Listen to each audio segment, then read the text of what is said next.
जाता है, पर हम ज्ञान वैराग्य विचार के बल पर संभल जाते हैं। पर राम तुम तो ऐसे हो कि मुझे अतिशय प्रतीत मन केरी, जागृत की कौन कहे जही सपलिहु पर नारी नहेरी। ऐसा विमल चरित्र, पवित्र चरित्र तो केवल श्री राम का है। राम तुम्हारे जैसा कोई चरित्रशील नहीं, इसीलिए मैं कहता हूं कि जो चरित्र से गिर गया है उसका उद्धार होगा तो तुम्हारे जैसे चरित्रशील की चरण धूलि से ही होगा। इसलिए चरण कमल रज चाहती कृपा करो रघुवीर। राम जी जैसा निर्मल चरित्र, पवित्र चरित्र दूसरा नहीं। अरे औरों की बात जाने दो। रावण गया कुंभकर्ण के पास, कुंभकर्ण ने पूछा क्या बात है लंकापति, बहुत उदास दिखाई दे रहे हो, तुम चिंतित आज दशानन क्यों? रावण बोला हर ली हमने मिथिलेश कुमारी, हमने सीता जी का हरण कर लिया। तुम चिंतित आज दशानन क्यों, हर ली हमने मिथिलेश कुमारी। कुंभकर्ण बोला अधिकार किया तुमने उन पर? रावण बोला लखती ही नहीं वह और हमारी, वे हमारी ओर देखती तक नहीं। तब तुम एक काम करते क्या, महात्मा बन गए, उनका हरण कर लाए तो राम जी का रूप बनाकर परमात्मा बनकर अधिकार पा लेते। नकली ही तो बनना था। रावण बोला कि बड़ी कठिनाई है क्या? तब राघव ही न बने तुम क्यों? कुंभकर्ण ने पूछा। रावण ने उत्तर दिया इसमें हमको भय भैरव भारी, जब राघव रूप लगा बनने तब मातु समान लगी पर नारे। जब मैं राम जी का चिंतन करने लगा तो मेरे मन से वासना चली गई। ऐसा पवित्र चरित्र है राम का। विश्वामित्र जी ने कहा कि राम चरित्र की दृष्टि से जो पवित्रता तुम्हारे अवतार में है वह अन्यत्र दुर्लभ है, इसलिए मैं तुम्हारा गुरुजी हूं, पर अहिल्या का उद्धार तो तुम्हारी ही चरण धूलि से होगा। ऐसा राम जी का वर्णौ रघुवर विमल यश, ऐसा पवित्र चंद्र। देखो चंद्र कितना भी ऊंचा रहे पर फिर भी कलंक है, कलंक लगा है चंद्र में, घटता बढ़ता रहता है। लेकिन हमारे रामचंद्र ऐसे चंद्र हैं जो निष्कलंक चंद्र हैं, जिनमें घटने बढ़ने की घटना नहीं होती, सदा एक रस निर्मल पवित्र चंद्र श्री रामचंद्र हैं। तुलसीदास जी कहते हैं ऐसे राम जी का यश वर्णन कर रहा हूं। कैसा है यश का? वर्णौ रघुबर विमल यश, राम जी का चरित्र विमल है। अच्छा तो ये मन को क्यों सुधार रहे हो? निज मन मुकुर सुधार का कि पवित्र चरित्र का वर्णन पवित्र मन से ही किया जा सकता है। सो न हो ये बिनु विमल मति मोहि मति बल अति थोर। तो ये पवित्र मन हो जाए तो कैसे होगा? बोले पहले मन पवित्र हुआ, श्री गुरु चरण सरोज रज निज मन मुकुर सुधारी, वरनौ रघुवर विमल जस। मैं राम जी के पवित्र यश का वर्णन करना चाहता हूँ, इसलिए श्री हनुमान जी मेरा मन निर्मल कर दो। किसी ने पूछा क्यों करना चाहे तो क्या फायदा है? आजकल तो बड़ी कठिनाई है, बिना फायदे के आदमी कुछ करता ही नहीं है। किसी से कहो भजन करो, करें तो क्या फायदा? अच्छा बहुत सी चीजें हैं। एक आदमी ने हमसे बार बार कहा, बहुत तंबाकू गुटखा खाते थे, बार बार मुंह भरने, फिर कहें आप भजन की कहते हो क्या फायदा? बोले आप जब जब भजन की कहते हो हमें तो बड़ी परेशानी लगती, करें क्या फायदा? हमने कहा अच्छा एक बात बता दो, तुम ये बार बार तंबाकू गुटखा खाते से क्या फायदा? सो बोले कहे तो ठीक रहे, फायदा तो कुछ नहीं। हमने कहा फिर क्यों? बोले आदत पड़ गई। तो हमने कहा कि बिना फायदे के ये खा सकते हो, बिना फायदे की सोचे ये सड़ी गली चीज खा सकते हो, तो क्या भगवान का भजन बिना फायदे की सोचे नहीं कर सकते हो? छोड़ो फायदे की मत सोचो, तुम तो भजन करो, और जिस दिन इसमें रस आ जाएगा उस दिन फायदे की नहीं सोचोगे, भजन किए बिना रहा नहीं जाएगा। लेकिन इसका यह अर्थ नहीं कि फायदा होगा नहीं, जरूर होगा, लेकिन फायदे की तरफ मन मत ले जाओ। तुलसीदास जी से किसी ने पूछा कि आप राम जी का विमल यश गा रहे हैं, क्या फायदा, क्या मिलेगा? तुलसीदास जी बोले क्या नहीं मिलेगा? जो दायक फल चार, ये चार फल प्रदान करेगा, धर्म अर्थ काम और मोक्ष। राम जी का चरित्र गाने वाला। देखो जब व्यक्ति बोलता है ना, दिमाग से बोलता है, कोई बात कहता विचार दिमाग से, लेकिन जब कोई गीत गाता है तो दिल से। ये गीत हृदय के अधिक समीप है, विचार बुद्धि के समीप है। तो जब कोई गाता है तो हृदय से। और मैं आपसे कहूं कि राम जी का गुण कोई हृदय से गाएगा, और जब हृदय राम जी के गुणों से भरा हुआ होगा, ऐसे आदमी के द्वारा अधर्म कभी हो ही नहीं सकता। जब होगा धर्म ही होगा। तो यह राम कथा का गाना और सुनना व्यक्ति को धर्म से जोड़ता है। धर्म अर्थ, भगवान के गुण गाने वाला, सुनने वाला, उसके जीवन में अर्थ रहेगा ही। क्यों रहेगा? क्योंकि भगवान नारायण है, और जो भगवान के गुण गाएगा, भगवान के चरण कहाँ आ जाएंगे? उसके हृदय में। ये यही कथई स्नेह समेता, कहीं हई सुनी हई समुझ सचेता, होई हई राम चरण अनुरागी, कलिमल रहित सुमंगल भागी। भगवान के चरणों का अनुराग उसके मन में आ जाएगा। तो भगवान के चरण कहाँ आ जाएंगे? उसके हृदय में, उसके जीवन में। और जब मैं आपसे एक बात पूछता हूं, लक्ष्मी जी को दुनिया भर में ढूंढो, कहाँ मिलेंगी? भगवान के चरणों में।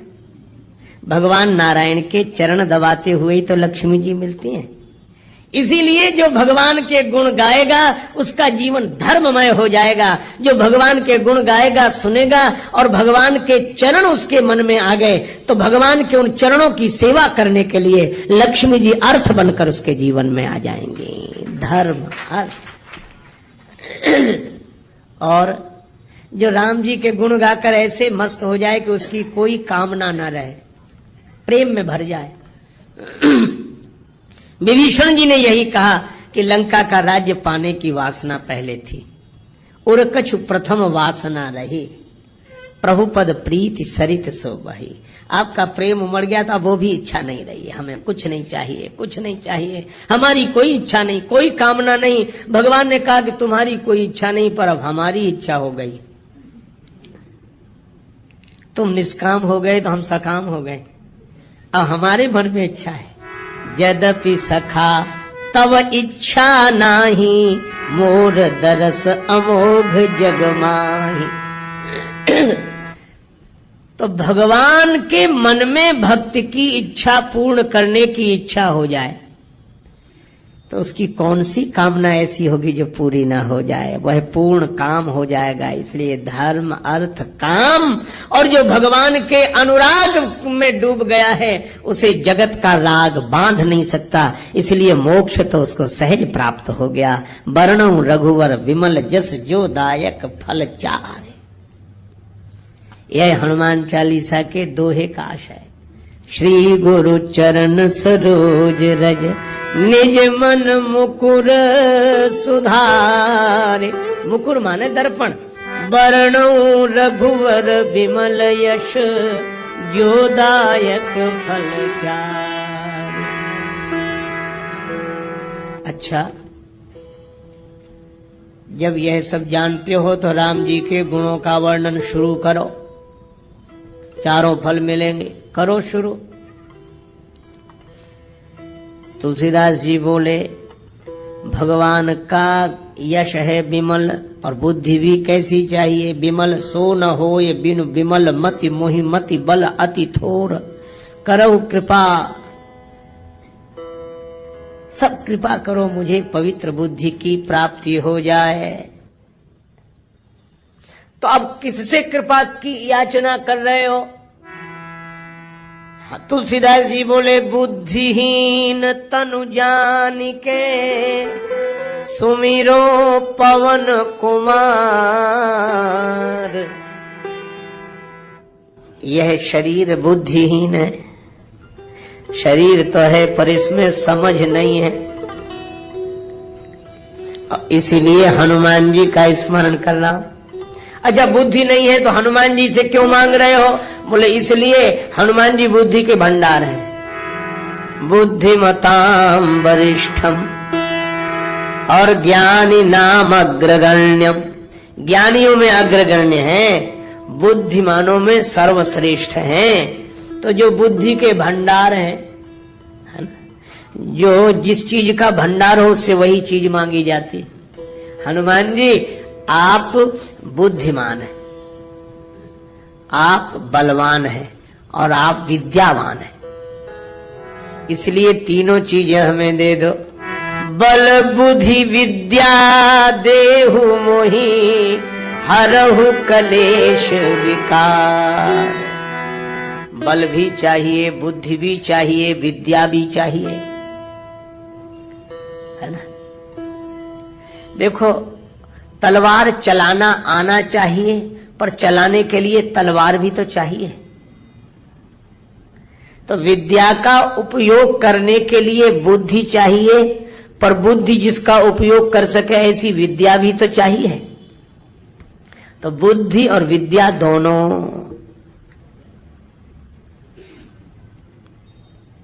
लेकिन बल भी तो चाहिए। बुद्धि का प्रयोग सही समय पर कर सके वैसी ताकत भी चाहिए, बल। और या यूं कहो कि बुद्धि बल के साथ बहुत आवश्यक है। बिना बुद्धि के बल लगाना ठीक नहीं है। बल का प्रयोग बिना अकल के करना ठीक नहीं। एक महात्मा कहते थे कि बल के साथ बुद्धि का प्रयोग अवश्य करो। क्यों? यदि बिना बुद्धि के बल का प्रयोग कर दिया तो दो ही जगह जाएंगे, या सेंट्रल जेल में या अस्पताल में। अकल नहीं लगाई और ताकत लगा दी, और इतने बड़े से लड़ गए जिसकी बराबरी के हम नहीं थे, लड़ गए और पिट गए तो अस्पताल में। और बिना अकल लगाए लड़ गए और दूसरे को ज्यादा सता दिया, पकड़े गए तो जेल में। इसीलिए बुद्धि का प्रयोग बल के साथ अवश्य करें। और यही कारण है हनुमान जी जीत गए, राक्षस हार गए। बल तो राक्षसों में भी बहुत है और बल हनुमान जी में भी बहुत है, लेकिन हनुमान जी में बल के साथ बुद्धि है, पर इन राक्षसों में बल तो बहुत था पर बल के साथ बुद्धि नहीं थी। बुद्धि होती तो बल होने के बाद भी क्या यह दुर्दशा होती जो हुई। इसीलिए बल के साथ बुद्धि, और बुद्धि बल दोनों हो पर विद्या हो। विद्या की परिभाषा क्या? सा विद्या या विमुक्तये, विद्या क्या? जो व्यक्ति के मन को अज्ञान के बंधन से मुक्त कर दे, उसका नाम है विद्या। विद्या मिल गई, इसकी पहचान विद्या ददाति विनयम। विनम्रता आ जाए तो समझ लो विद्या जीवन में आ गई है। और बरसहि जलद भूमि नियराए, जथा नवहि बुध विद्या पाए। तो हनुमान जी में विद्या है, इसीलिए वे विनम्र हैं। सदा नीचे बैठे मिलते हैं राम जी के चरणों में, हमेशा विद्या है। बल बुद्धि विद्या देहु मोहि। तो हनुमान जी से तुलसीदास जी प्रार्थना कर रहे हैं, आप बल के भंडार हैं, आप बुद्धि के भंडार हैं, आप विद्या के भंडार हैं। तो इन तीनों को दे दो। बल बुद्धि विद्या देहु मोहि, हरहु कलेश विकार।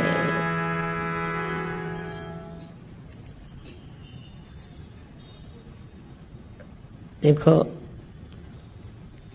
कलेश दूर हो जाए, राग द्वेष ये कलेश है। अभिनिवेश, अस्मिता, अविद्या, अविद्या, अस्मिता, अभिनिवेश, राग द्वेष, यह 5 क्लेश हैं योग शास्त्र के अनुसार। ये क्लेश मिट जाएं, विद्या होगी तो अविद्या नहीं होगी, विनम्रता होगी तो अस्मिता नहीं होगी, वैराग्य होगा तो अभिनिवेश नहीं होगा, और ज्ञान वैराग्य जब होंगे तो न राग होगा न द्वेष होगा। ये 5 क्लेश मिट जाएं।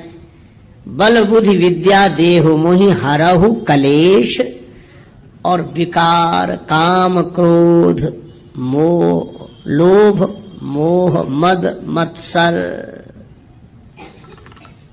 ये 6 विकार हैं, 6 विकार हैं। काम क्रोध लोभ मोह मद मत्सर। मत्सर का अर्थ है दूसरे से ईर्ष्या करना, मत्सर। मद का अर्थ है अभिमान। मोह का अर्थ है एक ही जगह रुके रह जाना, अटक जाना। देखो, कभी आपने देखा ना किसी गीत की रिकॉर्ड बज रहा हो, ऐसे सुई चलती है उस पर, ग्रामोफोन पर, तो कभी कभी हम लोग बचपन में देखते उसकी सुई एक जगह अटक जाती थी तो उतना गाते रहते थे। किसी को अच्छा नहीं लगा, अरे बंद करो ये, तो वो तुरंत ठीक करता था।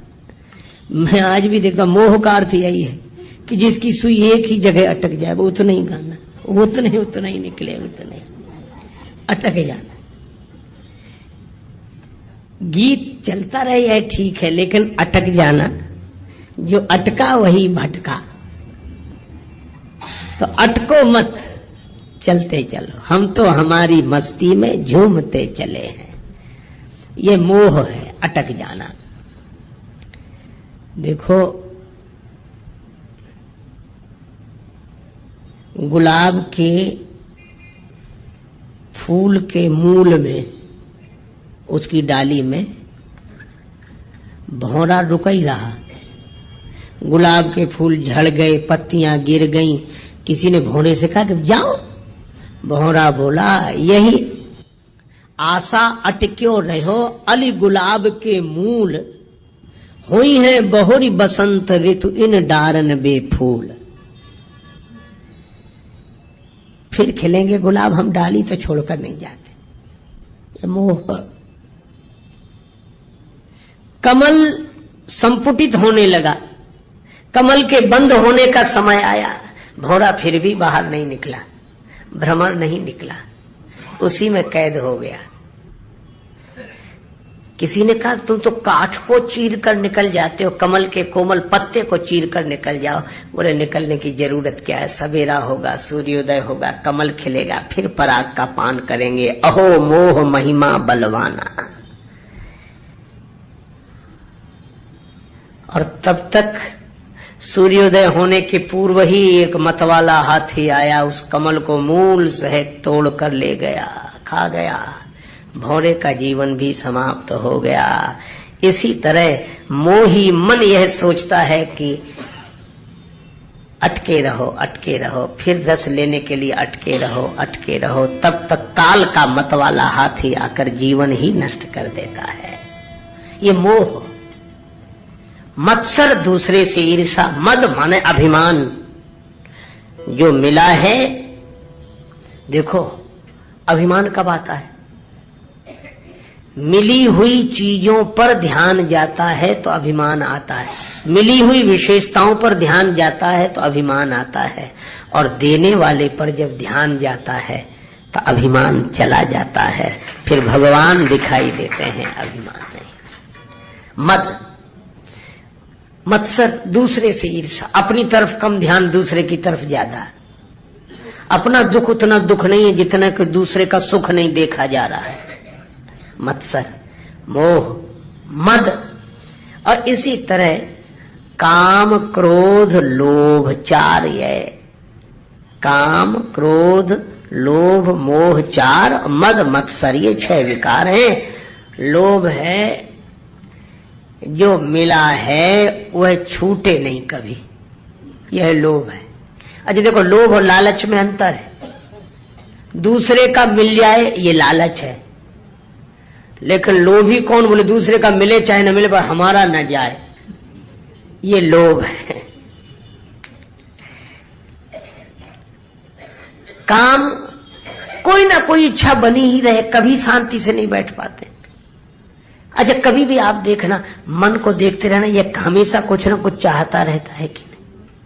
अगर ऐसा हो जाता तो, ऐसा हो जाता तो, ऐसा हो जाता तो, ये ऐसा हो जाता तो ही इस होने में सुख से नहीं रहने दे रहा है। हो जाता तो हो जाता, ये काम विश्रामहारी, इस काम के कारण ही विश्राम नहीं मिलता, और इसमें कहीं विघ्न पड़ जाए तो क्रोध प्रकट हो जाता है। काम पूर्ति पर बढ़ता लोभ,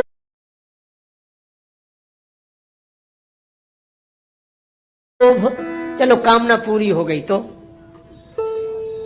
और कामना पूरी तो हो गई। अच्छा एक बात बताओ, जितने काम से भरे हुए मन वाले हैं हम लोग, अच्छा हम लोगों ने कोई भी चीज 2 बार मांगी?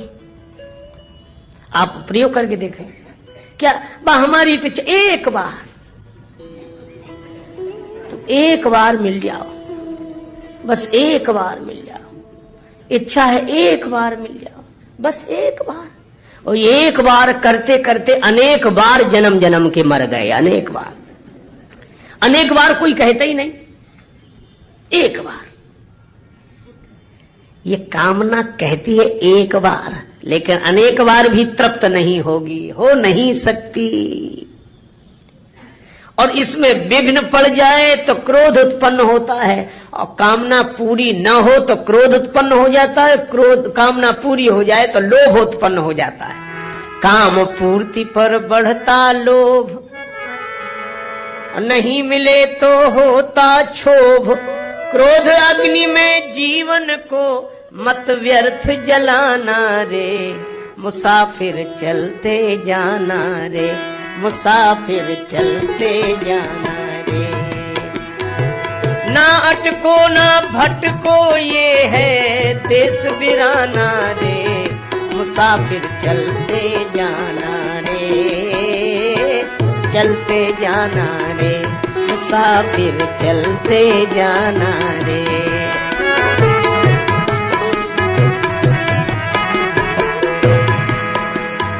लेकिन अब एक कठिनाई है, हम आपको जो समझा रहे हैं पहली बार नहीं समझा रहे हैं, और आप भी पहली बार नहीं समझ रहे हैं। सब आप भी वही समझे हुए हैं और हम भी वही समझे हुए हैं, पर जब मौका आता है तो ये समझ काम देती है।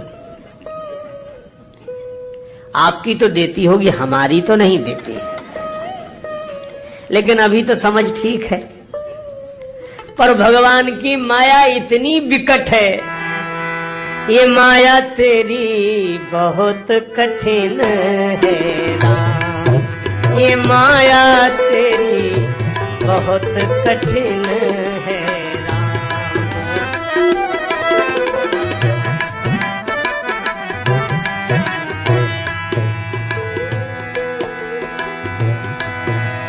दुख में सुख दिखला के बनाती, दुख में सुख दिखला के बनाती, बड़ों बड़ों को गुलाम बहुत कठिन है राम, ये माया तेरी बहुत कठिन है राम,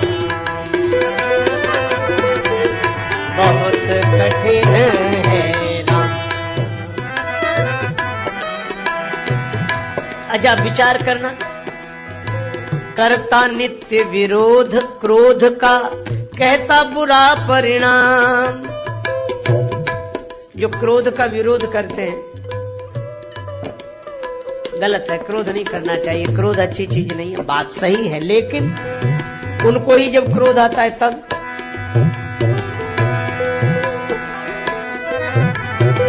होता क्रोधित स्वयं तो होती वाणी बिना लगाम, ये माया तेरी बहुत कठिन है राम, ये माया तेरी बहुत कठिन है राम।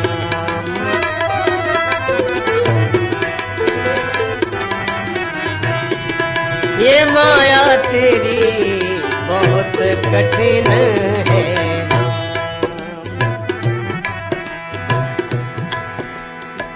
रक्त मांस हड्डी के ढेर पर मढ़ा हुआ है चाम, रक्त मांस हड्डी के ढेर पर चढ़ा हुआ है चाम। सभी जानते हैं, लेकिन देख उसी की सुंदरता, देख उसी की सुंदरता, हो जाती नींद हराम। ये माया तेरी बहुत कठिन है राम, ये माया तेरी बहुत कठिन है राम।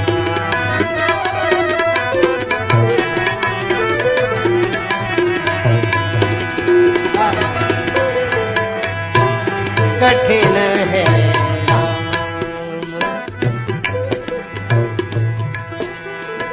मृत्यु देखता है औरों की रोज सवेरे शाम, भवन बनाता ऐसे जैसे हरदम यहाँ मुकाम। ये माया तेरी बहुत कठिन है राम, ये माया तेरी बहुत कठिन है, बहुत कठिन है राम। राजेश्वर प्रभु तुम करुणा निधि, मायापति है नाम। राजेश्वर प्रभु तुम करुणा निधि, मायापति है नाम।